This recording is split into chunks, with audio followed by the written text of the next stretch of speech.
बोलो जयकारा बोल मेरे श्री गुरु महाराज की जय। सभी गुरुमुख प्रेमियों से सप्रेम जय सच्चिदानंद।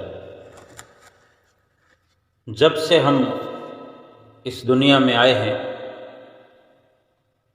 मनुष्य जीवन में एक गरूर सा लिए हुए हम हर वक्त गुरूर में मुब्तला रहते हैं। घमंड कहें, गुरूर कहें या अहंकार कहें, लेकिन कभी सोचते नहीं हैं कि अहंकार किस बात का है, किस बात का घमंड हमें हुआ जा रहा है, किस घमंड में हम जी रहे हैं। ये पता तो होना चाहिए कि हमारे पास क्या ऐसा है जिसका हमें घमंड करने का अधिकार है और किसने ये अधिकार हमें दिया, क्यों कर रहे हैं हम घमंड, पता होना चाहिए। और संत महापुरुष तो बताते हैं कि जो कुछ भी आपके पास है वो एक अमानत की तरह है, और दूसरों की अमानत पर भला हम घमंड कर रहे हैं। दूसरों की अमानत का क्या घमंड करना, बल्कि अमानत की तो रक्षा करनी होती है। अमानत से काम लिया जा सकता है, लेकिन अमानत को संभाल के रखा जाता है, क्योंकि अमानत पर घमंड नहीं किया जा सकता। जैसे इस दुनिया में हम एक परिवार के साथ रहते हैं, तो बड़े बुजुर्ग कहते हैं कि बेटा जो है वो बहू की अमानत है। बेटे पर भी घमंड नहीं करना कि वो तो बहू ले जाती है कि नहीं, उसका अधिकार होता है। तो बेटा बहू की अमानत हुआ, और बेटी जो है वो दामाद की अमानत है, दामाद के साथ चली जाती है। ये थोड़े शब्दों में समझाया जाता है। हमारा जो शरीर है ये अमानत है, अमानत ही तो है। ये शमशान की अमानत है। शमशान तक पहुंच करके फिर इसकी सारी उधेड़ बुन समाप्त हो जाती है। हम जो घमंड करते हैं कि ये शरीर मेरा सुंदर है, ये मेरा शरीर ताकतवर है, इस शरीर के अंदर मेरे कला है, मेरे को ये हुनर है, ये हुनर है, इस प्रकार की बातें दिमाग में रखते हुए हम घमंड करते हैं। तो ये शरीर तो शमशान की अमानत है। और जो जीवन हम जी रहे थे, जीवन जिंदगी जिसको कहते हैं, वो मौत आने पर ये जीवन यानी मौत ले जाती है। कहते हैं ना कि फलां व्यक्ति को मौत आ गई, उसको मौत ले गई, वो मौत के मुंह में समा गया। ये जिंदगी मौत की अमानत है। ऐसी और बहुत सी अमानतें हैं, लेकिन मुख्य शब्दों से समझा जा सकता है। जो कुछ भी है हमारे पास अमानत है। हमारे पास जो श्वास हैं वो भी अमानत है। अमानत जो कि वापस देनी पड़ती है, तो अमानत हंस के वापस करनी चाहिए कि अमानत को अपना बनाकर किसी गुरूर में फूले रहें कि हमसे वापस मांगी नहीं जाएगी, ये अमानत ली नहीं जाएगी, इस गलत फहमी में रह करके।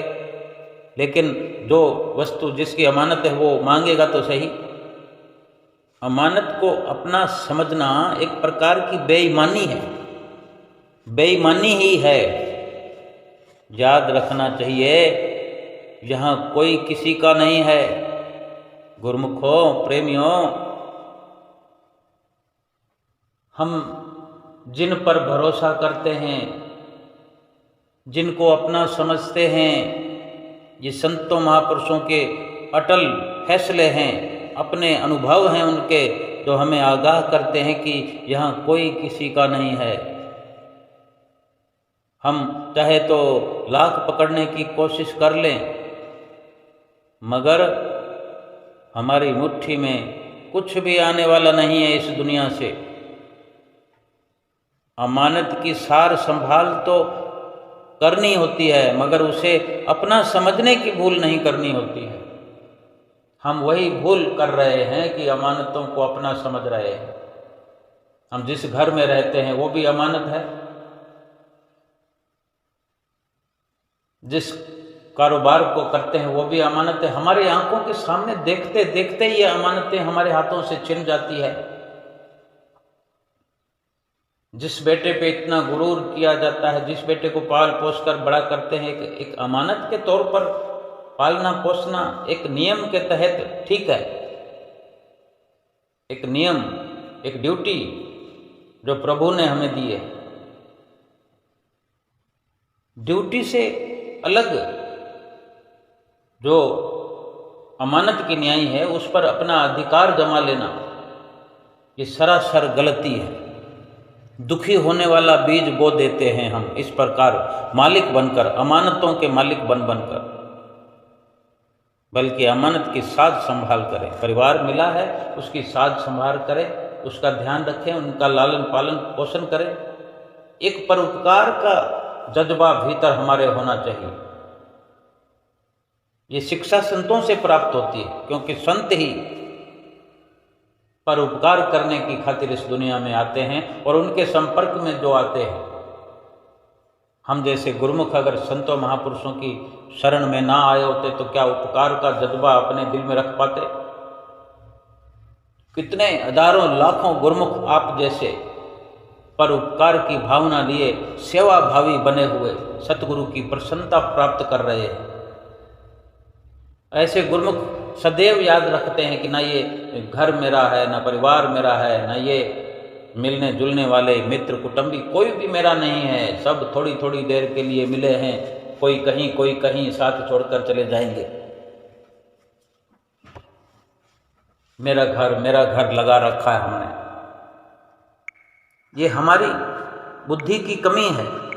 जिनको संतों महापुरुषों की नसीहतें पसंद आती है, जो नसीहतें मानते हैं, वो हर वस्तु को, एक एक श्वास को अमानत समझते हैं और एक एक श्वास को संभाल कर रखते हैं, उसकी सार संभाल करते हैं। इस शरीर जो अमानत है, इसकी भी संभाल करते हैं। इसकी संभाल, इसको क्या इतर फुलेल लगाने से, क्रीम पाउडर लगाने से, या इसको ज़्यादा बढ़िया बढ़िया खाने खिलाने से इसकी संभाल नहीं होती, बल्कि शरीर से परोपकार कर लिया जाए, शरीर से परोपकार हो जाए।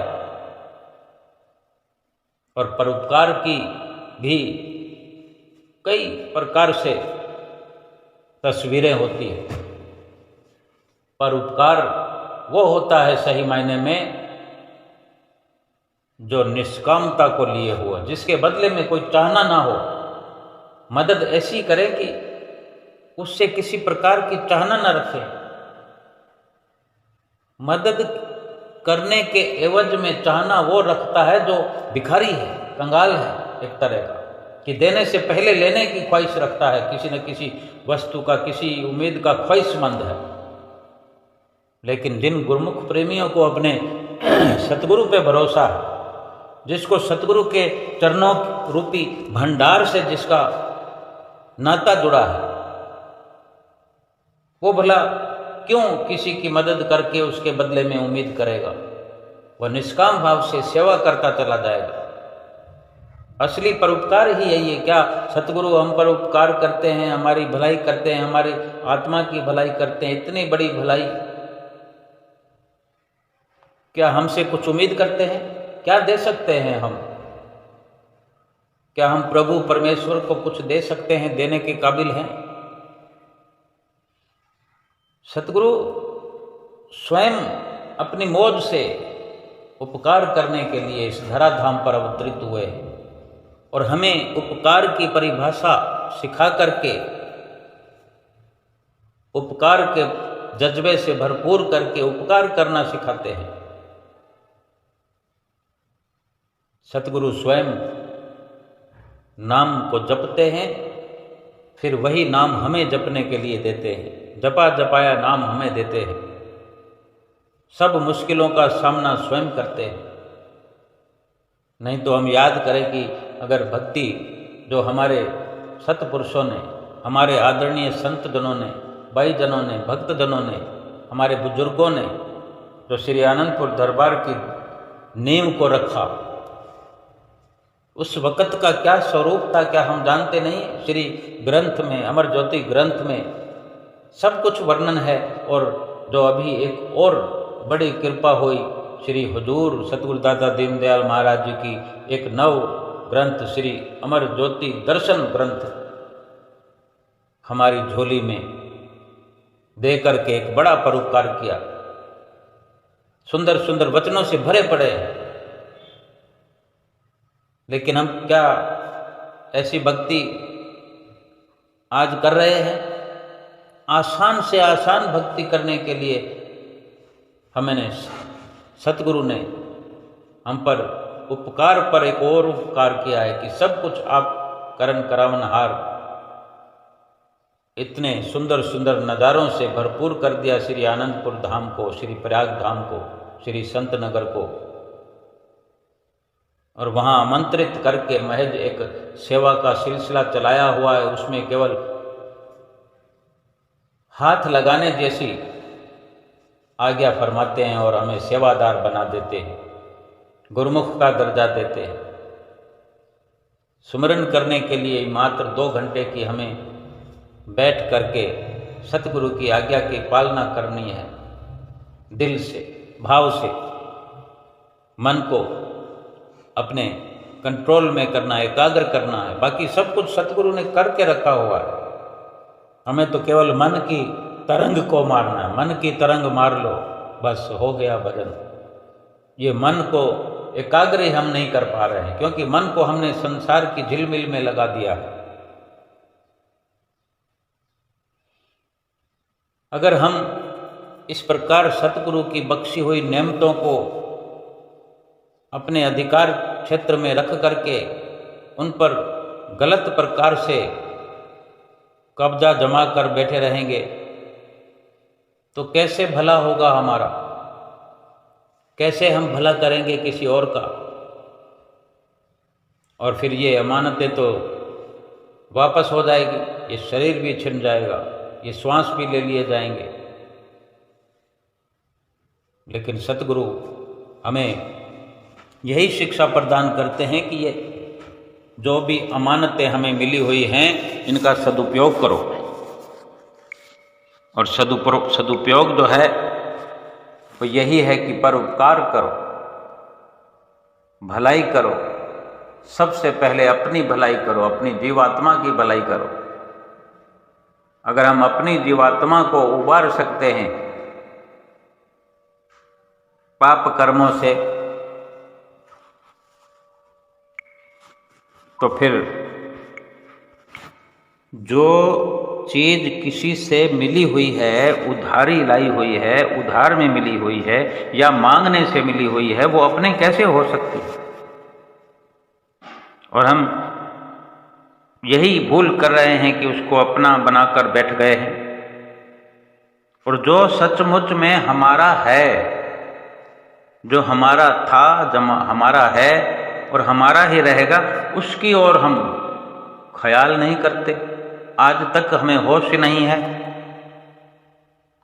इस सच्चाई को हमने कभी जाना नहीं, कभी पहचाना नहीं। केवल संसार की इस दुनिया की चमक दमक में लग करके, चमक दमक में भूल करके ये हम याद ही नहीं कर पाए हैं कि हमारा अपना है कौन। जब शरीर अपना नहीं है, श्वास अपने नहीं है, घर परिवार अपना नहीं है, बाल बच्चे अपने नहीं हैं, फिर अपना है कौन? अपने हैं परम पिता परमेश्वर। और हम कौन हैं? हम हैं जीवात्मा। जीवात्मा और परमात्मा एक ही है। ना तो हमें अपनी खबर है, ना परमात्मा की खबर है। और जो दुनिया झूठी है, पांव से लेकर सर तक, आदि से लेकर अंत तक दुनिया की कहीं कोई सच्चाई नहीं, केवल झूठ ही झूठ है। इसी को सच समझकर, सच मानकर हम गलत फहमी का बहुत बड़ा शिकार हुए जा रहे हैं। दुनिया भर में कोई हमारा नहीं है। दुनिया भर में कितने लोग हमसे रोज मिलते हैं, कितने लोगों से रोज बातें करते हैं, कितने लोगों से घंटों घंटों बातें करते हैं। ऐसे लगता है कि ये हमारा सखा है, मित्र है, ये हमारी सहेली है, ये हमारी बहन जैसी है, ये मेरी अपनी है। लेकिन कोई अपना नहीं बनता। कोई अपना हो तभी कोई बने, अपना तो कोई है ही नहीं।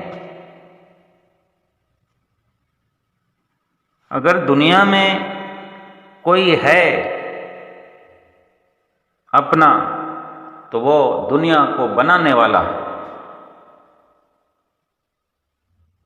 फिर उसको हम अपना बना सकते हैं। हमारा पूरा अधिकार है कि हम उसको अपना समझें, उसको अपना बनाएं, उससे दिल लगाएं, उससे बातें करें।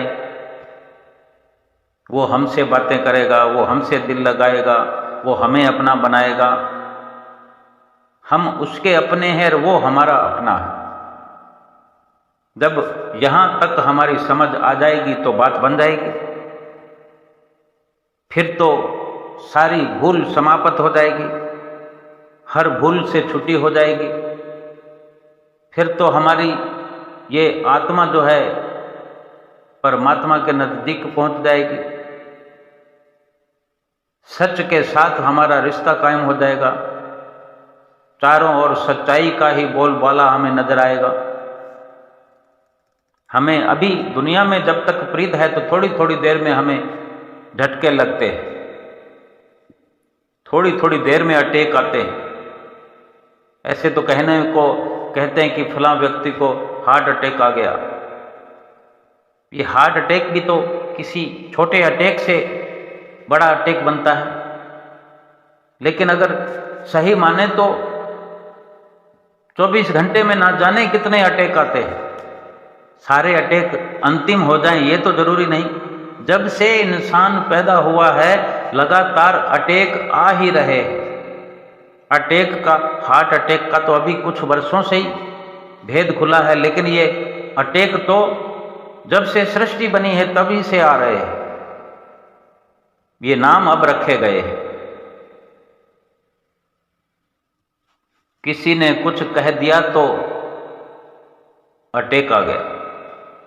आता है कि नहीं? हम नित्य प्रति ऐसा समाचार, ऐसे संदेश सुनते हैं कि फलां व्यक्ति का छोटे छोटे बच्चे घर से भाग जाते हैं।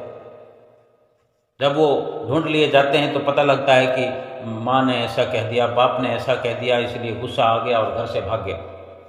कितनी मुसीबत में रहना पड़ता है। अगर 1 दिन, 2 दिन, 4 दिन ऐसे ऐसे किस्से सुनने को मिलते हैं कि 2-2 साल, 5-5 साल तक फिर गायब रहते हैं। देखो कुदरत के करिश्मे की, फिर वो माता पिता से मिला दिए जाते हैं। कितना पश्चाताप होता है उनको। लेकिन कहीं वो अहंकार, कहीं वो गरूर दूरी बनाए रखता है। ये अहंकार ही इंसान को परमात्मा से दूर किए हुए है। परमात्मा की हमसे क्या मांग है जो हम दूरी बनाए हुए हैं?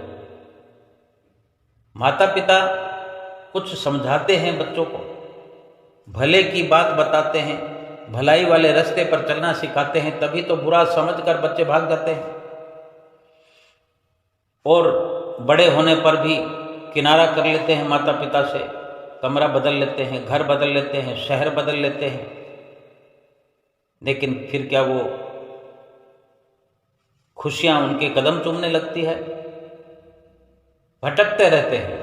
भटकाव का जीवन सदा सदा के लिए चलता रहता है। सबके लिए सतगुरु का संदेश तो यही है कि कोई अपना है नहीं। जब यही सीख हमको मिल रही है और इसी सीख पर हम अपना केंद्र बिंदु बनाए, अपना फोकस करें, तो ना तो किसी पर उम्मीद करेंगे, ना किसी से मोह करेंगे, ना किसी से लोभ करेंगे, ना किसी भी प्रकार की अमानत का अहंकार करेंगे, घमंड करेंगे, और ना कोई दुख व्यापेगा। अपनी ड्यूटी करेंगे। जब से घर में बेटा पैदा होता है तभी से उम्मीद कि ये बेटा बड़ा होकर मुझे सुखी बना देगा। बना देते हैं सुखी? क्या बेटा माँ बाप को सुखी बनाएगा? खुद क्या करेगा? फिर कर्मों का क्या होगा? कर्मों का हिसाब किताब कौन करेगा? सुखी या दुखी हमारे अपने कर्म ही हमें बना सकते हैं, दूसरा कोई बना नहीं सकता। अगर हमने सुखों वाले कर्म किए हैं, सुखों वाले बीज बोए हैं, सुखों की फसल हम ही काटेंगे, और दुखों वाले कर्म किए हुए हैं तो दुखों की फसल भी हम काटेंगे।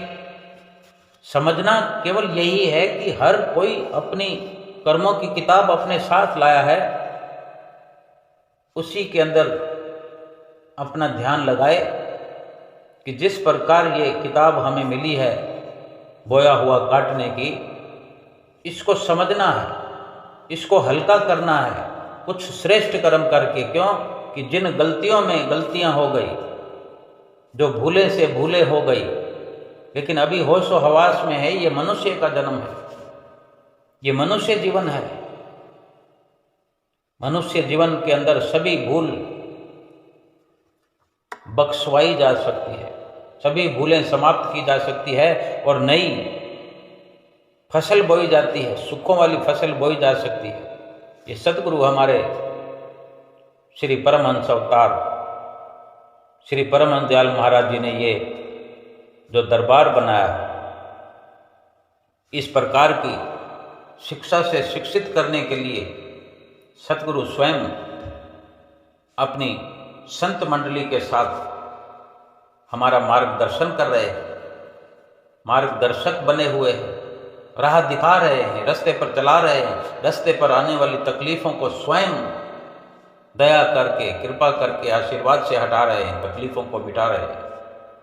और क्या चाहिए हमें?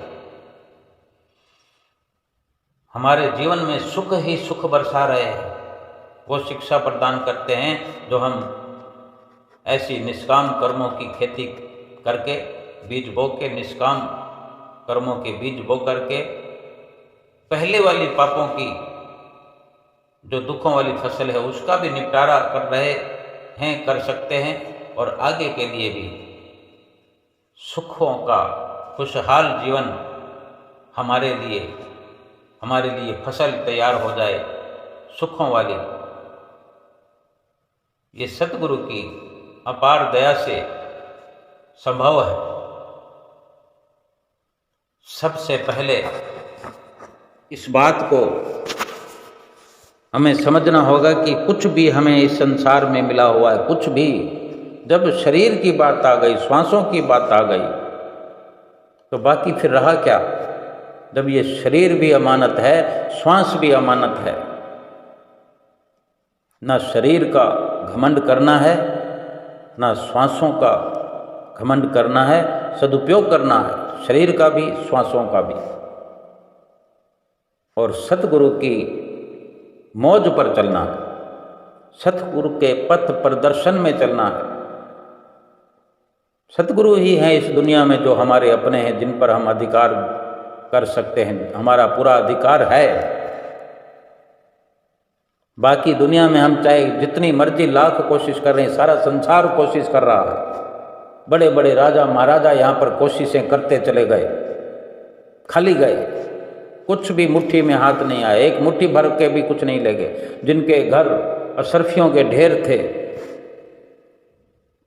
घोड़ों के, हाथियों के तबेले थे, सब के सब यहीं छोड़ गए। हजारों हजारों नौकरों के लश्कर थे, हाथ बांधे हुए खड़े रहते थे, कोई काम नहीं आया, और झूठे अभिमान में, मिथ्या अभिमान में, घमंड में चूर रह करके इस संसार से खाली हाथ चले गए। उनका नामो निशान मिट गया, पता नहीं कहाँ गए। और जो सतगुरु की आज्ञा व मौज पर चलता है, उनका तो आज भी पता रहता है, कल भी पता रहता है कि वो सतगुरु के धाम में सकुशल पहुँचते हैं, सतगुरु के साथ यहाँ भी रहते हैं, और शरीर के चले जाने पर, शरीर छोड़ने पर भी जीवात्मा परमात्मा के धाम में उज्जवल मुख होकर पहुँचती है। सतगुरु को ही अपना बनाना चाहिए। सतगुरु ही अपने हैं, सतगुरु ही ऐसे हैं जो शाश्वत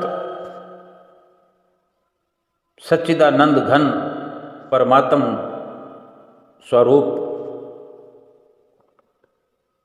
कल भी थे, आज भी हैं और कल भी रहेंगे, पहले भी थे, आज भी हैं और बाद में भी रहेंगे, सदा सदा।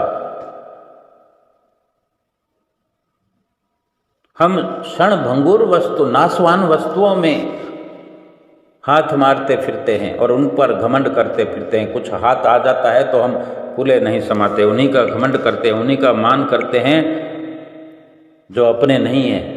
उन पर घमंड करके, अहंकार करके जो अपना है उसको सर्वदा सर्वदा के लिए भुला देते हैं। यही सबसे बड़ी भूल है, यही दुखों का कारण है। कोई मीठी मीठी बात करता है, थोड़ी देर तो उसके छलावे में चले जाते हैं, ठगी में आ जाते हैं। ये संसार ठग है, चारों ओर ठग फिर रहे हैं अपना फंदा लेकर हमें फंसाने के लिए। जहां चूक हुई नहीं कि ठगे गए, और ऐसी ठगी करते हैं कि फिर सीधा नहीं होने देते। एक एक श्वास, एक एक कदम संभल संभल के रखना है, एक एक श्वास संभल संभल के खर्च करना है। यही सतगुरु की पाक पवित्र शिक्षा है। इस दुनिया में अगर ये अवसर मिला है, ये अमानत मिली है, मनुष्य जीवन की जो अमानत मिली है ना, ये गनीमत लाभ का अवसर है। हर किसी को नहीं मिलता। अमानत तो 84 लाख योनियों में भी मिलती है। वो अमानत नहीं है, वो भोग है, भोग। अब किसी को अगर गधा बना दिया गया है, घोड़ा बना दिया है, या हाथी बना दिया है, कीड़ी मकोड़ा बना दिया है, शरीर तो वो भी है, लेकिन उसको क्या अमानत कहेंगे? उससे कुछ हो सकता है क्या? उस अमानत का उस योनि में कोई फायदा है जीवात्मा को? गधे को अगर लठ पड़ेगा तो आत्मा भोगेगी।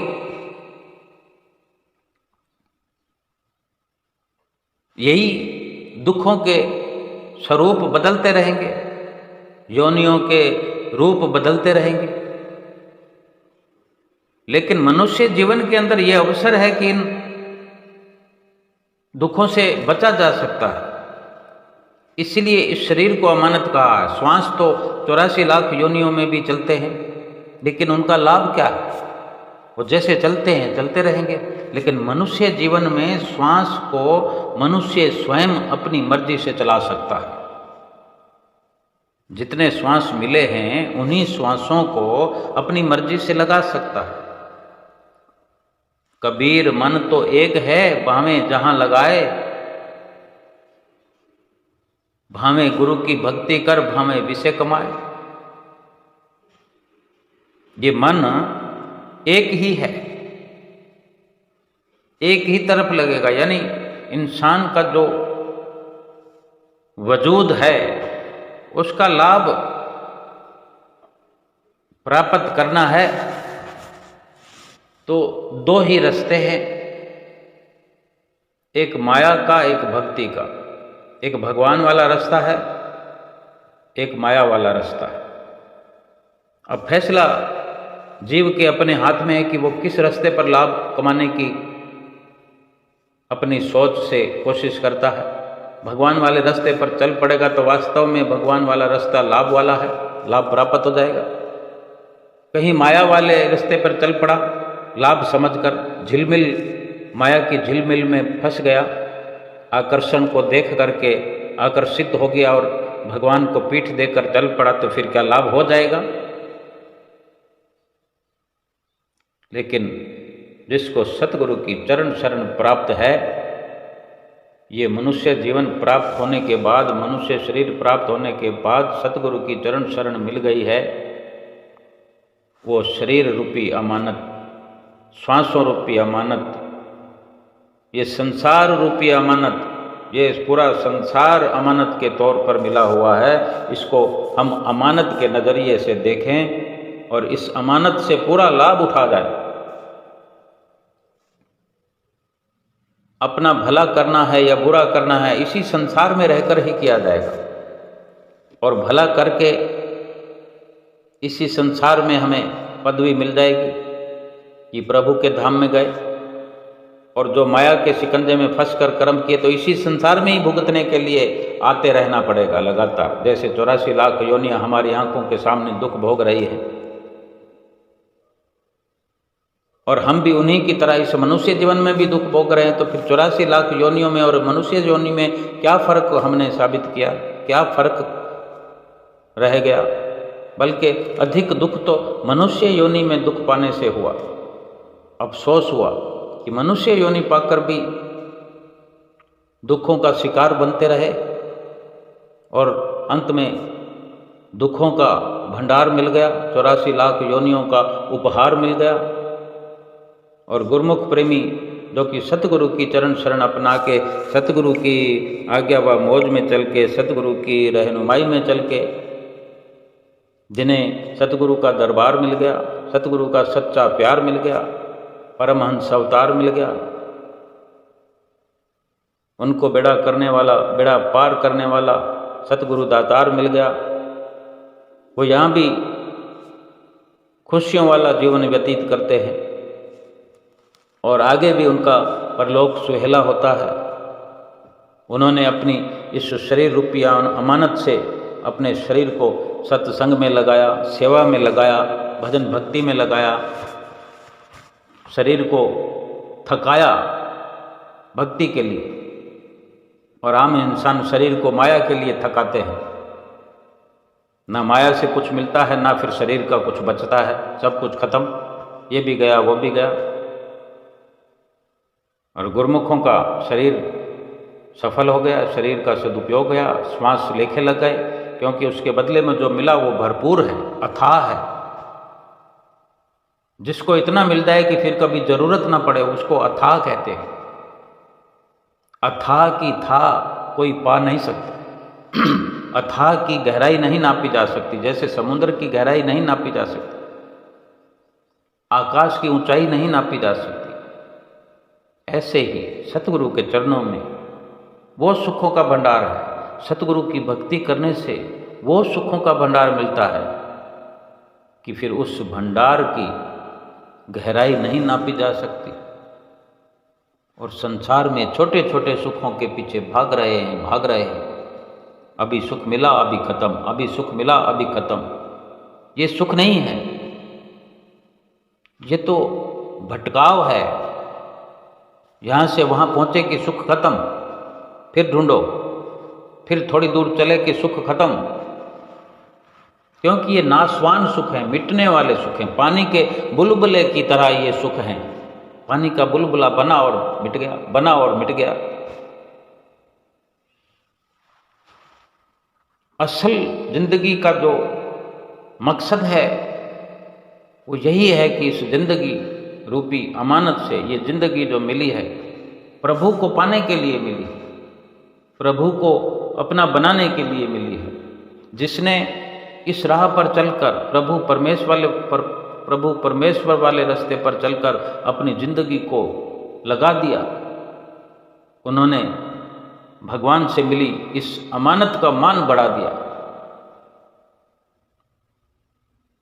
उन पर हर वक्त प्रभु की प्रसन्नता उतरती है। कोई बेटा अगर अपने माता पिता की दौलत को सवाया कर दे, डेढ़ा कर दे, डबल कर दे, माता पिता की भरपूर प्रसन्नता उतरती है ऐसे बच्चों पर। ऐसे ही ये जीवन मनुष्य का शरीर और इसमें जो श्वास है, ये दौलत है, ये खजाना है, ये पूंजी है जो प्रभु परमेश्वर की ओर से मिली है, परमपिता परमेश्वर की ओर से मिली है। अगर इन श्वासों को भजन भक्ति में लगाकर सवाया डेढ़ा दुगना चार गुना करेंगे तो प्रभु परमेश्वर सतगुरु की कृपा प्रसन्नता यहाँ भी हमको मिलती रहेगी और आगे भी परलोक भी हमारा सुहेला होगा और प्रभु के धाम में जगह मिल जाएगी और हमारा जीवन हमेशा हमेशा के लिए सुख रूप बन जाएगा।